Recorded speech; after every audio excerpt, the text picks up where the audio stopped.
tutapata amri kutoka kwao. Tuzungumze jambo la dakika moja mbili yale ambayo kwamba tutafikiwa na Mwenyezi Mungu Subhanahu wa Ta'ala. Walillahi alhamd. Tunashukuru Mwenyezi Mungu Subhanahu wa Ta'ala kutuwafikia tunaweza majlisi kama haya ya kumsifu Bwana Mtume sallallahu alaihi wasallam kwa furaha na raha mpaka hapa tulipofika, na bado tuna raha kwa sababu ya Bwana Mtume sallallahu alaihi wasallam. Hii ni fahari kubwa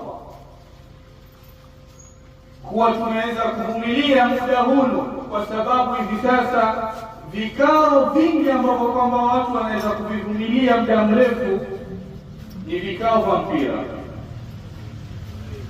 Isipokuwa kikao cha mpira ni ngumu sana, ni nadra sana kupata umma wanakaa kuvumilia masaa 3-4 sehemu na hiyo hawaangalii mpira. Ni kitu cha ajabu sana. Ni wachache wale ambao kwamba watakuwa wamechaguliwa na Mwenyezi Mungu Subhanahu wa Ta'ala. Lakini leo tumefurahi, tumeona vijana wenzangu au wanafunzi wenzangu tumeweza kuwa na subra katika kikao kama hiki. Hii yote ni shukrani ya wazazi na walimu, kwa sababu wamewapatia malezi mazuri, wamewapatia neema kubwa ambayo ni neema ya ilmu. Lau sio ilmu waliowapatia au mafunzo waliowapatia, wasingeweza kujua umuhimu wa majlis kama haya. Ndio pale wazazi walipokuja kwa Sayyidina Ali karramallahu wajhahu, walipomwambia Sayyidina Ali, tufundishe na sisi, tuambie kipi tuwafundishe watoto wetu. Sayyidina Ali ibn Abi Talib karramallahu wajhahu akawaambia, allimu auladakum mahabbata rasulillah, wafundisheni watoto wenu au vijana wenu mahaba ya Bwana Mtume sallallahu alaihi wasallam. Na kweli maneno ya Sayyidina Ali leo tumeyaona. Leo mashehe zetu na wazee wetu wameweza kushirikiana kutupa vijana sisi mahaba ya Bwana Mtume sallallahu alaihi wasallam na kutufundisha juu ya Bwana Mtume sallallahu alaihi wasallam, ndio nyoyo zetu zikaweza kulainika na tukapata tabasum katika hadhara kama hili kwa sababu ya ilmu.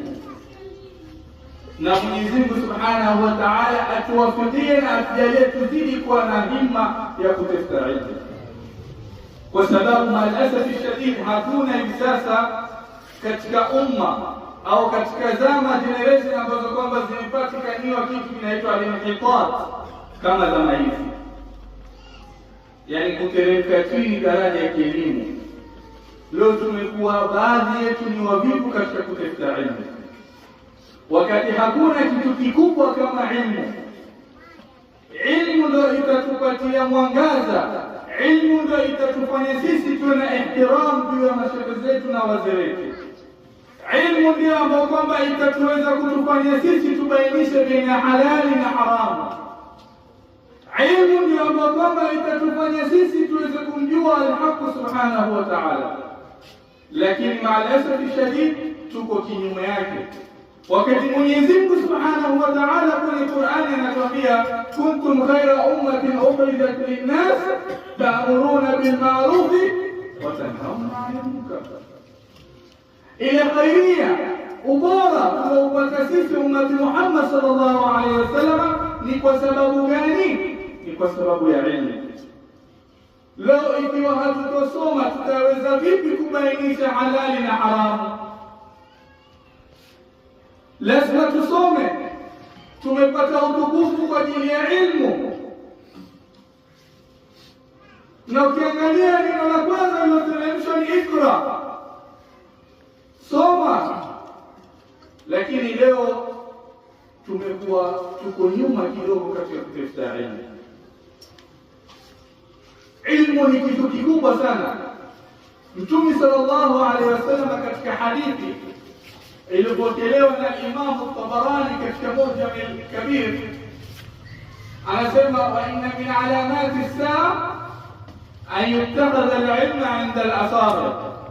Na mashaikh zangu hapo kama watasahihisha, mimi bado ni mwanafunzi na mtegi wali huko.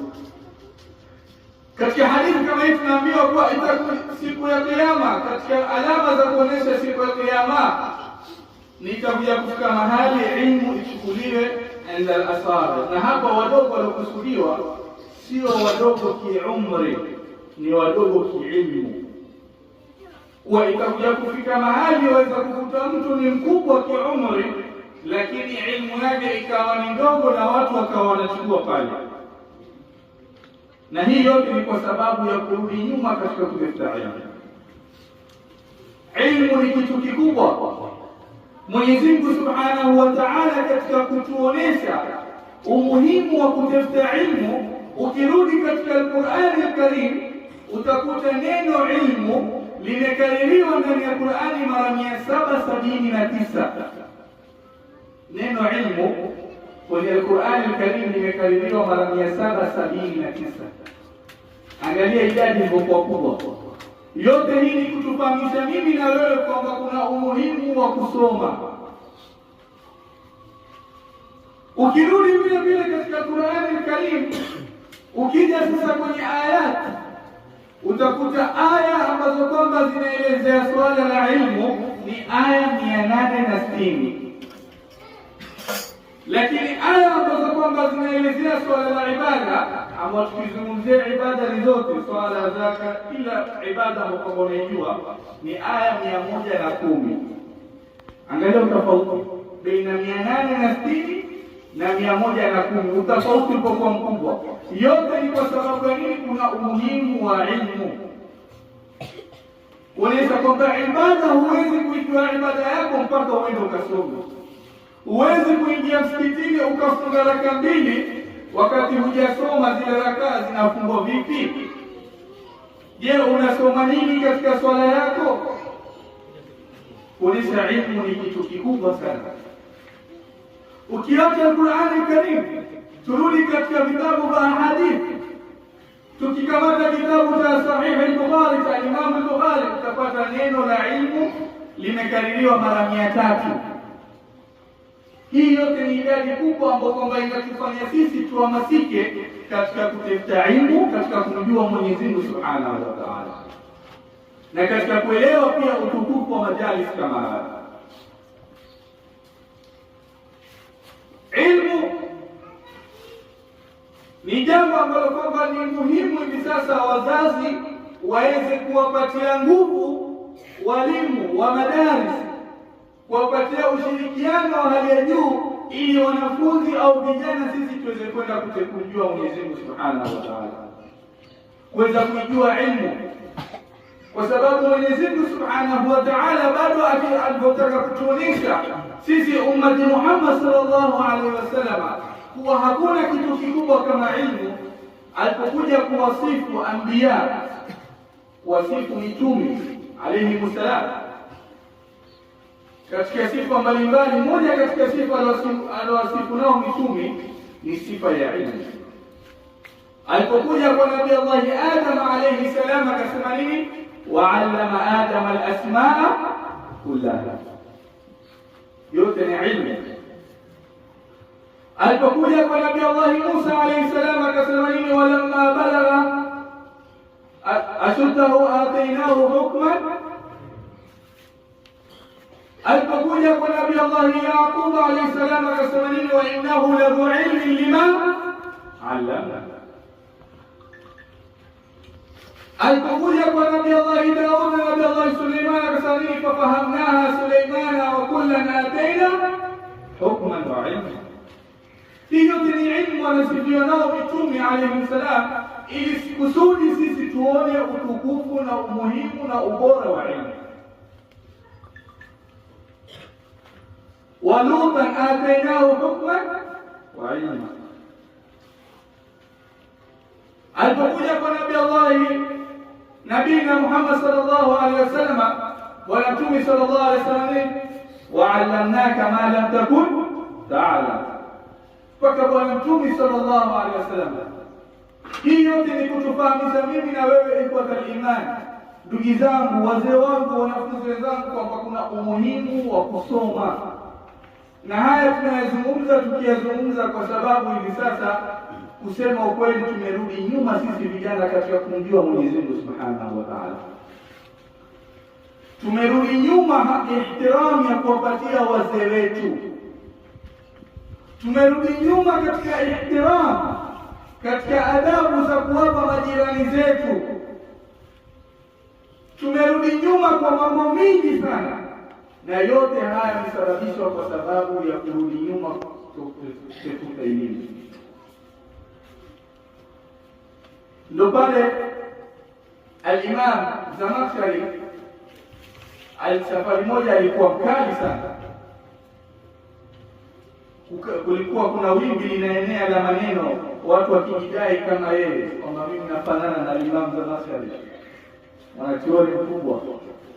Akakasirika mpaka akasema maneno yake, sahari litankihi ulumi aladu min wasli thaniyatin wa fidi inaki wa tamayul daraban bihali awisati ashha wa aladu min mudamati saki. Akiendelea akisema, ya man yuridu bil amani rutbati kam min mutasafilin wa akharu waqif. Maneno marefu sana. Mwisho akimalizia akasema, abitu sahrana duja wa tabituhu nauma wa tabghi ba'da dhaka lihaka. Kwamba mimi ni kesi ya usiku, nipambane katika kutafuta ilmu, niache mambo yote ni kesi na vitabu. Wewe wakati kuwa umelala, kisha asubuhi unakuja kujidai kwamba mimi nafanana na Imam Zamakhshari. Huu ni uongo, tunadanganyana. Laysa al-fata man kana abi, inna al-fata man kana ana. Tusitake kujiigiza na watu tofauti, kutengeneza maisha ya kiuongo, kwamba mimi wacha niende sehemu fulani nivae vazi fulani angalau na mimi nipate heshima, niitwe shekhe au niitwe ustadhi au niitwe nani. La, ukitaka hayo yote utayapata na zaidi ya hayo, lakini mpaka tupite njia kutafuta ilmu, kwa sababu hata anbiya mitume wamepita njia hiyo hiyo ya ilmu. Kwa hiyo sitaki nirefushe kwa sababu wako wa kuzungumza. Mimi nimeomba tu nisimame japo dakika moja, nisifahamishe sana kwa sababu bado sisi ni wanafunzi, lakini kikubwa tu kuhusia wenzangu, tuwe na hima katika kutafuta ilmu, tusirudi nyuma. Hili ni jambo zuri ambalo kwamba limetufanyisha leo tukaonana na tukavuta subra katika hadhara kama hili, na tuzidi ni kudumisha hadhara kama hizi na kumjua Mwenyezi Mungu Subhanahu wa Ta'ala. Na kama nimekosea wapo kunirekebisha na kunisahihisha. Wa assalamu alaykum wa rahmatullahi.